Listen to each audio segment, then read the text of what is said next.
Right, time to make a video on my favourite series, and if you've been subscribed for a while, you'll know that it's Formula 2. Yes, I contributed some of my opinions in one of John's videos a while back, however I thought that it was only necessary to make one solid video where I can spill all of my passion for my personal favourite series. Therefore today we are looking at why Formula 2 is the best racing series.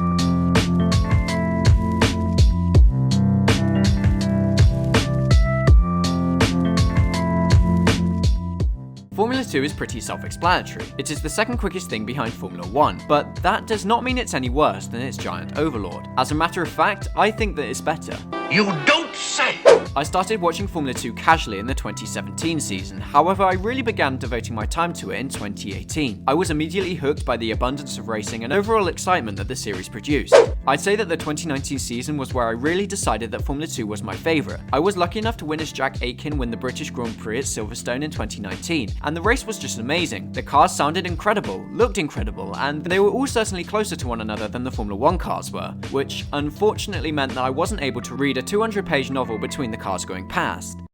Unlike Formula 1. Joking aside, however, due to the simple aero, the cars were very close to one another, which was very exciting. But if they're just slower Formula 1 cars, why is it more exciting in my opinion? Every team on the Formula 2 grid must run the exact same car. They are limited to the same Dallara F2 2018 chassis and a 3.4-litre V6 Mechachrome engine, with limitations on how far they can go in terms of tuning. As mentioned in my Is F2 Equal video, there are some teams that commonly have better facilities, such as Callum, ART and Prema. However, this doesn't mean that it's impossible for smaller teams to do well, unless their name is Trident. Even saying that, Roy Nissany was able to fight for the lead in the 2020 Belgium sprint race before he was assassinated by Shouty Man. This gives every driver a relatively equal shot at the championship, which really allows the stars to shine, such as Guilherme Samaya. Formula 2 cars are only about 10 mph slower than Formula 1 cars. However, the acceleration of an F1 car is substantially better than an F2 car. This is accompanied by the sophisticated aero that F1 teams design every year, contributing to the large time gap between the two categories over the course of a lap.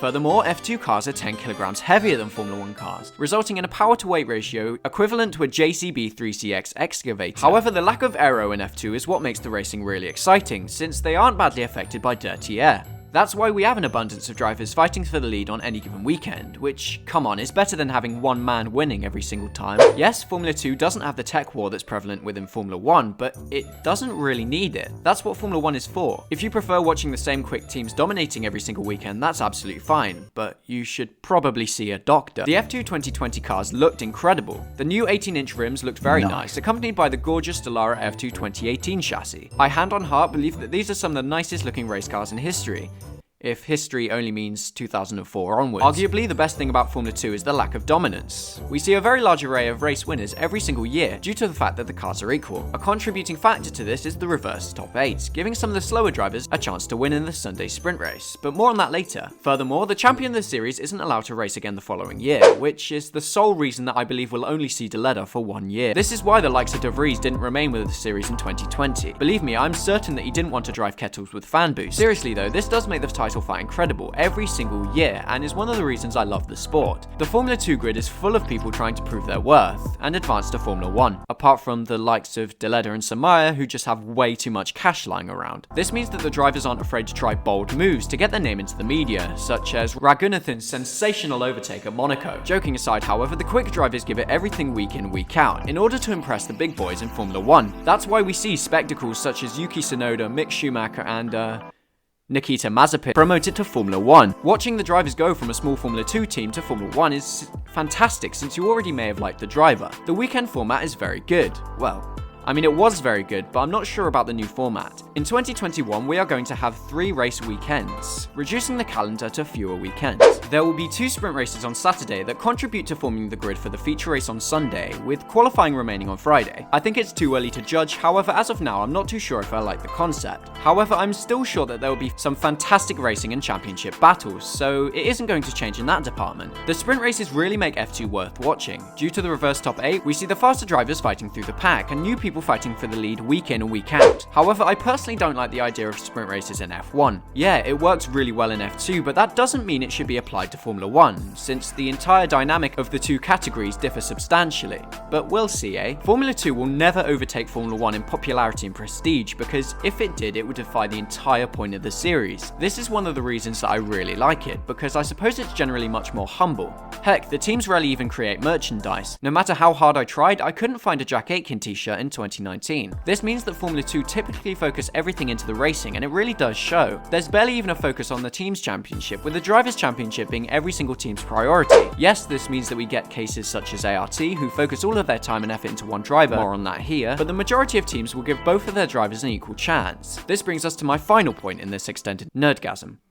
F2 has talent. Because money is such an important factor in Formula 1 nowadays, it is commonplace to see insanely talented drivers to miss out on the top tier of motorsport. Good examples of this are Callum, Ilott, Nick de Vries, and Mahavir Raghunathan. Obviously, this is a huge shame, but in the current motorsport climate, it generally makes financial sense to go with the drivers with lots of cash. However, this isn't as much of an issue in Formula 2. Yes, we have the De Ledders and Samires, but they usually don't last that long. Apart from Sean Galeo. The bottom line is, there is a large array of unknown talent in Formula 2. Therefore, in conclusion, I love Formula 2 for many different reasons. Don't get me wrong, I absolutely love Formula 1 too. This video's purpose wasn't to insult Formula 1, but rather to spill my passion for F2. Just the abundance of competition in racing is unbeatable in my personal opinion, with a slew of different race winners and great races every year. Plus, like I mentioned earlier, the cars look and sound incredible, and I honestly cannot recommend it enough.